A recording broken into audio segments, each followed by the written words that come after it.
What's up, Mets fans? It's your boy CP, and welcome back to the True Mets Talk podcast. The playoff push continues with the Mets taking 3 of 4 at home from the Philadelphia Phillies. They did not allow the Phillies to celebrate on their home turf, and they are riding high into this new 3-game set against the Atlanta Braves. We'll do a little bit of a series recap, a series preview, and we'll talk all about our New York Mets. Let's get into it.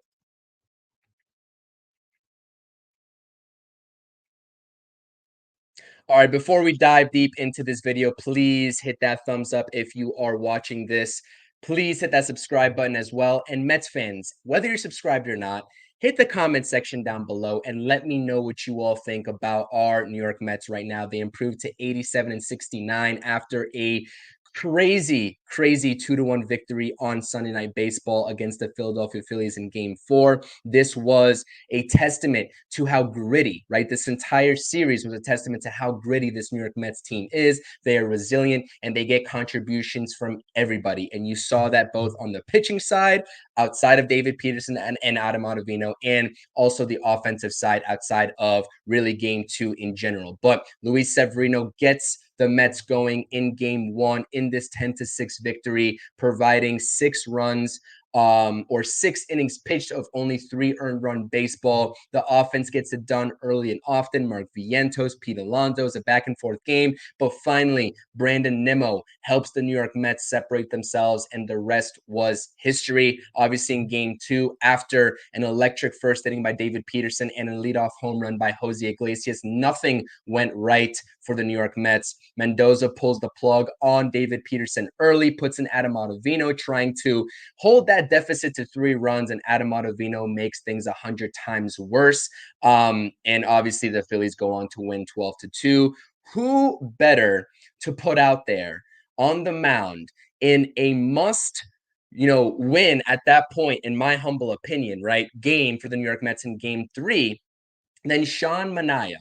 6-3 victory. Sean Manaea goes out there, tosses 7 innings of 3 earned run baseball, keeps his team in the ball game against his counterpart, other southpaw Ranger Suarez, and Francisco Alvarez. This was the Francisco Alvarez game, provides a home run alongside Luis Angel Acuna, but that RBI double late in the ball game to separate the New York Mets from the Philadelphia Phillies was really what made the difference.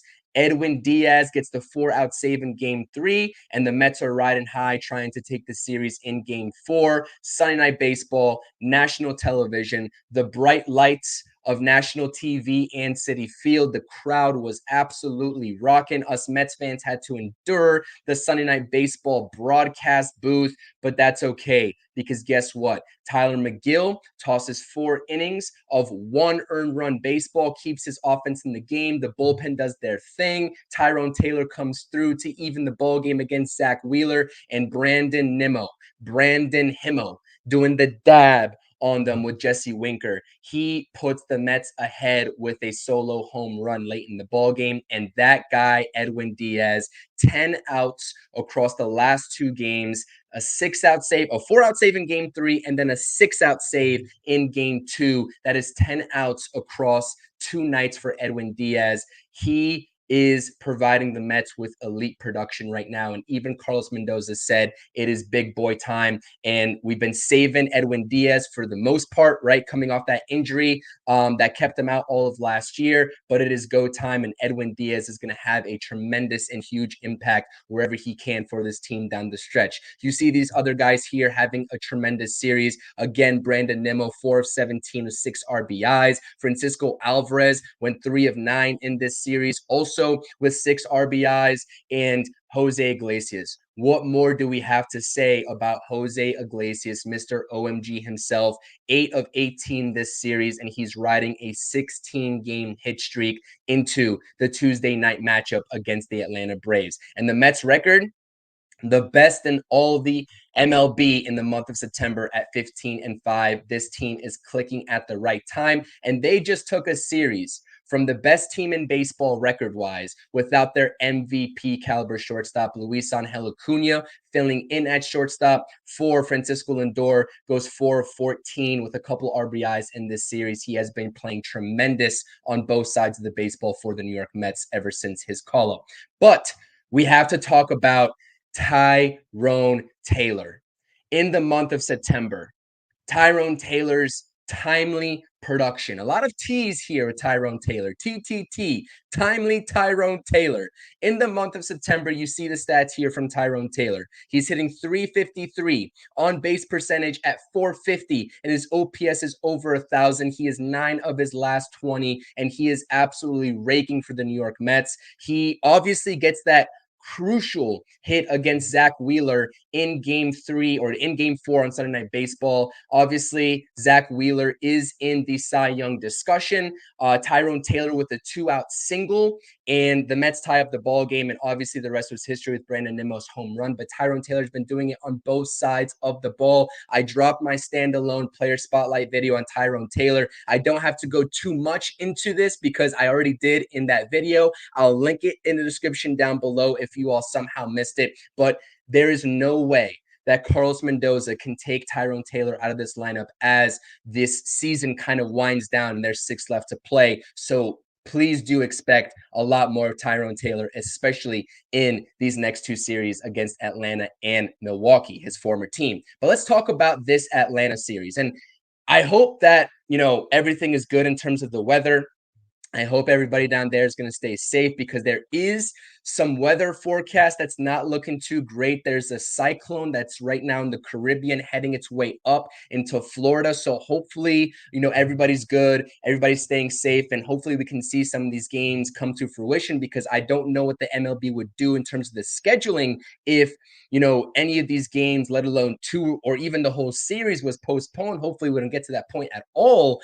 But again, here are your matchups here in the first 3 games. You got Spencer Schwallenbach against Luis Severino in game 1. For those of you all who do not remember, the last time out against Spencer Schwallenbach, the New York Mets offense could not hit him at all. He went 7 innings pitched with 11 strikeouts against the New York Mets in a 4-0 victory. I think that was on July 27th, sometime in late July. The Mets offense is obviously a different breed of offense right now, as hot as they are in the month of September, but they're going to have to continue to produce good at-bats because it doesn't get any easier in game 2. The Cy Young front runner, in my humble opinion, he's got a 2.3 ERA, 2.38 ERA, and he is 18-3 on the season, and that is Chris Sale. Funny enough, in Chris Sale's last appearance, the Mets were able to get more run production off of him than they were Spencer Schwallenbach.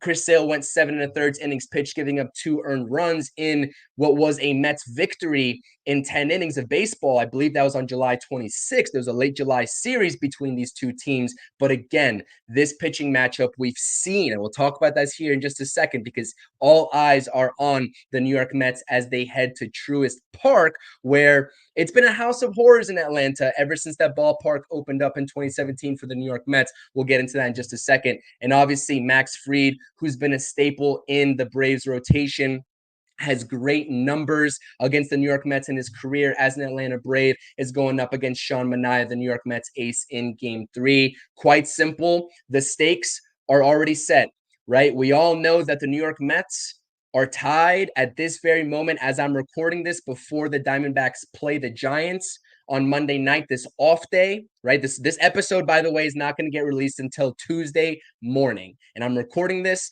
on Monday afternoon. So just for your reference in terms of the timelines not adding up, because obviously if the Diamondbacks win tonight, they're going to take a half-game lead over the New York Mets for that wild card spot. But if they lose, the Mets will be in sole possession, and they already are because they hold the tiebreaker over the Diamondbacks. But just a little bit of background for you all. But obviously, as I mentioned before, 87-69. You see the Mets record at Truist Park ever since 2017 when the ballpark opened up, 25-36. And the last time the Mets played the Atlanta Braves in Atlanta in the second to last series of the season, we all know what happened in 2022. It wasn't wild card implications. It was the NL East division lead. Those were the implications. And the Mets absolutely faltered with their three best starting pitchers on the mound at that point: Jacob deGrom, Max Scherzer, and Chris Bassett. And Chris Bassett was the worst of them all, going 2 2/3 innings only. And the Braves completed the sweep and took the division right from the Mets' hands. This obviously is a little bit to a lesser scale, but it's playoff baseball we're talking about. It's the second or third wild card spot we're talking about here.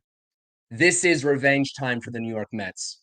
They need to take care of business, and the Mets are obviously all hands on deck, moving Luis Severino's start up, putting him in the rotation, and maneuvering this rotation in a way where we'll get to see, all three of these guys for a second time, or at least Luis Severino for a second time if it matters in game 162 of that Brewers series. So again, these are two teams that are very familiar with each other, and this is going to be one hell of a matchup.